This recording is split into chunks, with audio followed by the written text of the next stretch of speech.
December the 7th, 1941, and Japanese planes launch a surprise attack on the US naval base at Pearl Harbor in Hawaii.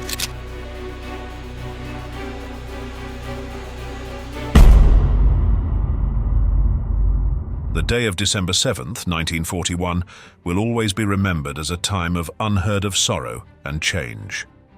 The United States entered World War II as a result of the surprise attack on Pearl Harbor, which destroyed the American Pacific Fleet. The story is familiar to all of us: a tranquil morning interrupted by Japanese bombers, lives lost, and a country awakened to the realities of international conflict. However, what if the attack wasn't as unexpected as we've been told? Pearl Harbor may not have been a total surprise, since there are rumors of secrets and contentious choices hidden beneath the surface of this well-recorded incident. Some historians contend that during the tense months preceding the attack, warnings were present, but were either disregarded or minimized. Would history have been different as a result of these purported oversights? Was the disaster preventable, or were there reasons why the attack was let to take place? These troubling queries cast doubt on our comprehension of one of the most pivotal periods in American history. When we dig deeper into history, we uncover not only a story of bravery and tenacity, but also the gloom of intricacy, concealment, and human error. What actually took place on that fateful day? The responses might be more thought-provoking than we initially thought. Pearl Harbor, the abrupt and unprovoked attack by Imperial Japan on a peaceful United States that precipitated America's entry into World War II, is frequently regarded as a tragedy. The story, which is ingrained in the communal memory of the country, is one of shock, sacrifice, and resiliency. What if, however, there is more to the story than first appears? What if the reality is much more nuanced than history books portray? Today, we take a closer look to reveal the hidden meanings underlying this notorious incident. In the days and months preceding the attack, were the warning indicators disregarded, or were they indeed invisible? There are many unsolved issues and unspoken conspiracies surrounding Pearl Harbor, from mysterious intelligence reports to rumors of willful inaction. Could the outcome of that terrible day have been different if decisions had been made behind closed doors? Were there ulterior intentions, covert plans, or even conscious sacrifices involved? These disturbing alternatives put the traditional narrative to the test and make us face the more nuanced and sinister aspects of this historic moment. Investigating Pearl Harbor's hidden mysteries reveals not only an attack, but also a complex web of intrigue that still provokes discussion today. Did President Franklin D. Roosevelt have prior knowledge of the Pearl Harbor attack? Decades of discussion have been sparked by this query. He did, according to an increasing number of historians and whistleblowers. Their logic? Roosevelt was keen to enter World War II, especially to counter Hitler's growing influence. But at the time, the American public was adamantly isolationist and opposed immediate military intervention. Roosevelt may have viewed the attack as a strategy to influence public opinion. High-ranking officials allegedly had enough knowledge to predict an assault, and intelligence assessments indicated that Japan was getting ready for an attack. However, it is still debatable if Roosevelt purposefully concealed this information. Pearl Harbor was an opportunity rather than a surprise, according to proponents of the notion, because Hitler wanted a dramatic incident to justify war. Critics, however, reject this notion as a conspiracy. They note that although there were warnings, it was unclear exactly when and where the attack occurred. No respectable leader, they contend, would willfully let such destruction. In the end, historians disagree on whether Pearl Harbor was a premeditated event that altered the path of history or an inevitable catastrophe. Important information of Japan's upcoming attack may have been intercepted as early as late November 1941, according to the evidence.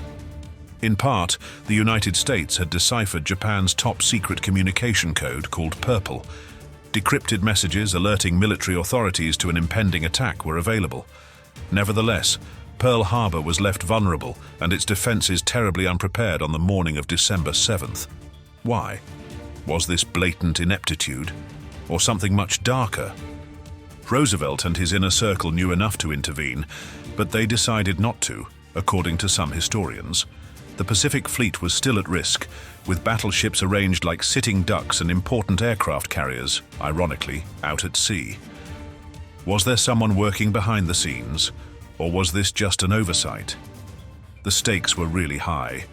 Roosevelt was keen to join World War II, but the country was not ready to fight.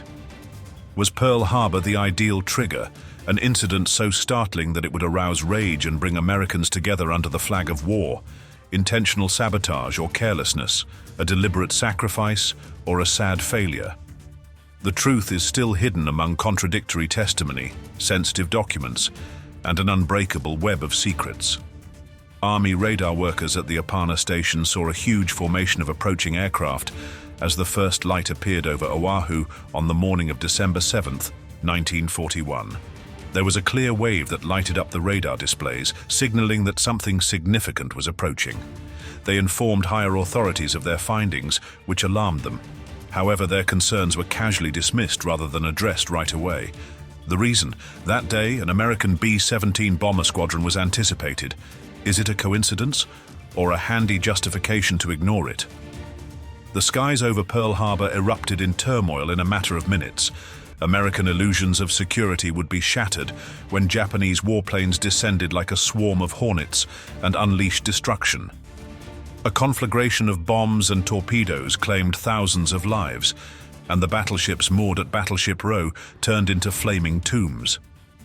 However, the issue still remains. Why was the warning disregarded? Was it a terrible case of misidentification, or was there something more darker going on? Were individuals in positions of authority aware of the impending attack but chose to let it occur in order to incite a war against a reluctant nation? Under classified documents, contradictory testimony, and the echoes of the biggest unsolved mystery in history, the truth is still hidden. There were further cautions. Intelligence reports from the weeks before December 7th presented a terrifying image of Japanese forces in motion. Radio silence is unusual, suspicious actions by the Navy, indications that war was imminent, but Washington refused to acknowledge it. Admiral James Richardson, who recognized the threat long before the first bombs were dropped, came next. He vehemently objected to the Pacific Fleet stationing at Pearl Harbor, referring to it as a sitting duck. There was no denying his reasoning. Pearl Harbor was exposed, weak, and a good target for a foreign attack. However, the authorities hushed him rather than taking his concerns seriously. He was replaced after being taken out of his position. Why?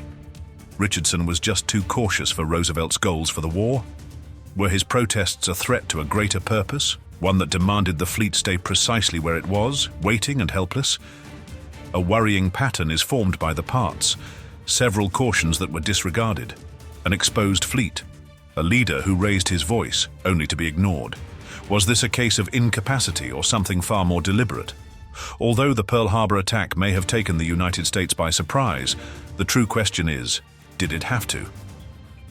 The terrifying tale of the Japanese midget submarines, a warning sign that ought to have made all the difference, comes next. A U.S. Navy destroyer found and sunk a Japanese submarine that was slipping approaching the entrance of Pearl Harbor just hours before the skies burst into flames. This was no routine encounter, no drill. This was an obvious act of war. The chain of command received a communication. The evidence was there. The adversary was getting closer. However, nothing took place. There were no alerts, no increased protection, no directives to get ready for an impending assault. Rather, stillness devoured the warning. Was this another terrible mistake? Was it anything darker, though? It was already too late as the first wave of Japanese bombers screamed overhead. The harbor was ripped apart by explosions that sent men to their deaths and ships to the depths. What about that submerged? Another piece of proof that Pearl Harbor didn't have to come as a surprise because it was a storm that was anticipated and purposefully disregarded. Was this the price of incapacity, or was it a deliberate, bigger plan? The answers are still hidden in lost testimonies, concealed documents, and a past that won't face its most sinister truths. Since ideology is seldom the only factor in war, let's now discuss the financial aspect.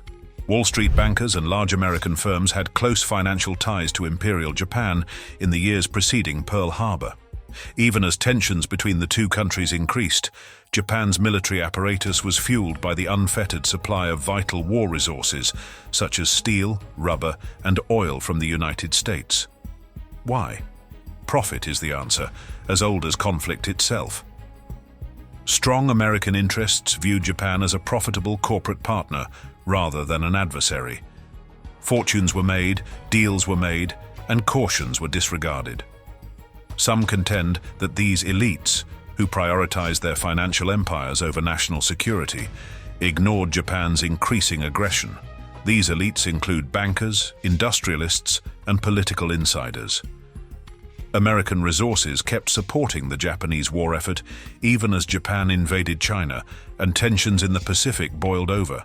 The tide didn't turn until the very last minute, when the United States imposed an oil embargo in the middle of 1941. Was it too late by then, though? Did America become susceptible to an attack that may have been avoided because of these financial entanglements that delayed action? The Pearl Harbor story grows murkier, darker, and far more disturbing if you follow the money. Speaking of earnings, let's discuss who actually benefited from Pearl Harbor. While the attack was a national tragedy, it was a gold rush for the military-industrial complex. Defense contractors saw their fortunes soar almost immediately. Industries that had stalled during the peace, such as steel, oil, aviation, and munitions, suddenly found themselves at the center of the American war machine. After enduring Depression-era slowdowns, Lockheed, Boeing, and General Motors were able to land government contracts worth billions of dollars. Factories came alive, producing warships, tanks, and bombers at a never-before-seen pace. An economy that had been on its knees recovered with a vengeance, and jobs and profits skyrocketed. The disturbing question is this: did certain people stand to benefit more from war than from peace? Did some influential people view Pearl Harbor as an opportunity rather than a disaster? Business was thriving, and war meant business. Some claim that because Roosevelt's administration knew the financial benefits, they had no incentive to halt the assault. Ultimately, nothing unites a divided nation like conflict, and nothing accelerates corporate profits faster than a blank check from the US government. A tragic mishap, or something more deliberate. The deeper you go, the darker it becomes. It gets considerably darker from here. Not every ship at Pearl Harbor was intended to be salvaged, according to several survivors and academics. While the more strategic aircraft carriers were conveniently out at sea, the attack was concentrated on the battleships, which are older and less effective in contemporary naval combat. Was this the result of diligent planning, or just pure luck? These are more than just intellectual questions for the men and women who experience Pearl Harbor. They evoke feelings of betrayal and the possibility that the sacrifices made on that day were used for financial and political advantage. The legacy of concealment comes next. Even now, a large number of important Pearl Harbor documents are either classified or severely censored. Why? Which facts are too risky for the general population to be aware of? Some contend that revealing these secrets will erode public confidence in governmental and military establishments. Others think it's about maintaining the sanitized version of history we've been taught and safeguarding reputations. Pearl Harbor is a monument to both terrible loss and incredible bravery. However, there are a number of unresolved issues and unsettling possibilities hidden behind the official narrative. Was it a deliberate risk, a terrible surprise, or something much darker? Do the financial entanglements, the unsettling coincidences, and the intelligence warnings indicate ineptitude or malice? Maybe the whole truth is too complicated and disturbing to ever come to light. Or perhaps we simply haven't had the courage to examine it thoroughly enough. What are your thoughts? Was Pearl Harbor a predetermined disaster or a well-planned turning point? What do you think? Let us know in the comments. Perhaps the solutions lie just below the surface. And if you enjoyed this video, don't forget